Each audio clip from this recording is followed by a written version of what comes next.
নীলাঞ্জনাকে এবার শুধরে যাওয়ার আলটিমেটাম দিল সার্থক। হ্যাঁ বন্ধুরা, ভিডিওতে লাইক দিয়ে দেখতে থাকুন। যে মুহূর্তে কিনা নীলাঞ্জনাকে কাঠগড়া থেকে নামানো হয়, ঠিক সেই মুহূর্তে নীলাঞ্জনার দিকে থ্রেড দিয়ে সার্থক বলতে থাকে যে মেজদি ভাই এখনও সময় আছে, শুধরে যান, নিজের অভ্যাসগুলোর মধ্যে একটু পরিবর্তন আনার চেষ্টা করুন। কারণ আপনি যদি এখনও পর্যন্ত নিজেকে না শুধরাতে পারেন তাহলে কিন্তু এবার পুলিশ আপনাকে শুধরে দেওয়ার চেষ্টা করবে। আর অনেকবার তো জেলে যেতে যেতে আপনি বেঁচে গিয়েছেন, কিন্তু এই যাত্রায় কিন্তু অনির্বাণ দাদাভাই যদি একবার বেরোতে পারে তাহলে আপনি বুঝতে পারছেন যে আপনাকে সাহায্য করার জন্য কোনো সুযোগেই কিন্তু অনির্বাণ দা হাতছাড়া করবে না।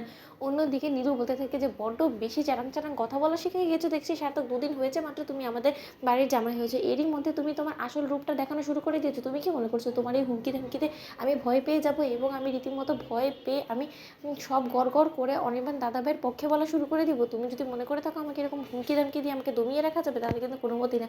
এই কথাটা তুমি তোমার স্ত্রীকেও মনে করিয়ে দিও, কারণ তোমার স্ত্রী হয়তো ভুলে গিয়েছে যে আমি নীলাঞ্জনা, আমি কিন্তু রাই নই যে ও আমার উপরে চাপ সৃষ্টি করে আমাকে ভুলিয়ে ফুসলিয়ে আমাকে দিয়ে ওর মন মতন কাজ করাবে। অন্যদিকে সার্থক বলতে থাকে যে আপনি যে কথাগুলো আজকে করে দাঁড়িয়ে বলেন, আপনার কি মনে হয় এতে করে আপনি খুব একটা সুবিধা করতে পারবেন? আপনি কোনো মতে অনির্বাণ দাদাভাইয়ের বিচার ব্যবস্থা করতে পারবেন না, কারণ অনির্বাণ দাদাভাই যে সম্পূর্ণরূপে নির্দোষ সেটা কিন্তু এমনিতেই সকলের কাছে প্রমাণ হয়ে যাবে এবং সেটা শুধু সময় সাপেক্ষ। অন্যদিকে নীলাঞ্জনা হাসতে থাকে এবং বলতে থাকে যে আজ অনির্বাণদার যে অবস্থাটা হয়েছে না, যদি আমার সঙ্গে বেশি মারামারি করার চেষ্টা করেন না সার্থক, ঠিক একই অবস্থায় তোমাকে নিয়ে আমি দাঁড় করিয়ে দিব। অন্যদিকে সার্থক বলতে থাকে যে আপনি কী করবেন বলুন তো?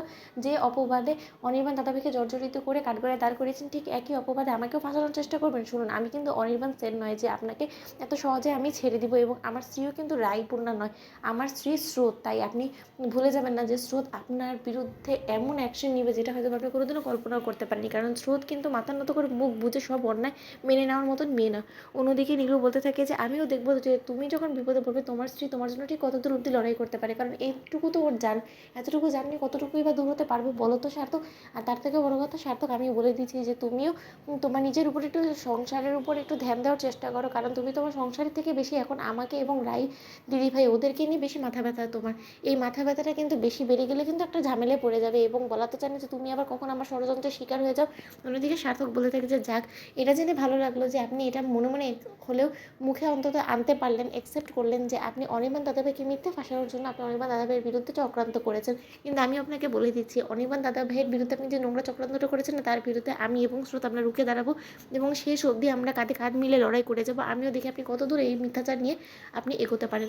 অন্যদিকে নীলু বলতে থাকে যে চ্যালেঞ্জ করছো, ঠিক আছে তাহলে চ্যালেঞ্জ আমি অ্যাকসেপ্ট করলাম। আমিও দেখতে চাই যে তোমার এবং স্রোতের সম্পর্কটা ঠিক কতটা মজবুত, এবং তোমাদের সম্পর্কের মধ্যে যখন এমনই আমি বার করবো তখন তোমাদের সম্পর্কটা তোমরা কী করে টেকাও, এই পরীক্ষার মধ্যেও আমি তোমাদেরকে খুব শীঘ্রই ফেলবো। তখন না হয় তোমাদের সম্পর্কটা যাচাই বাছাই করা হয়ে যাবে।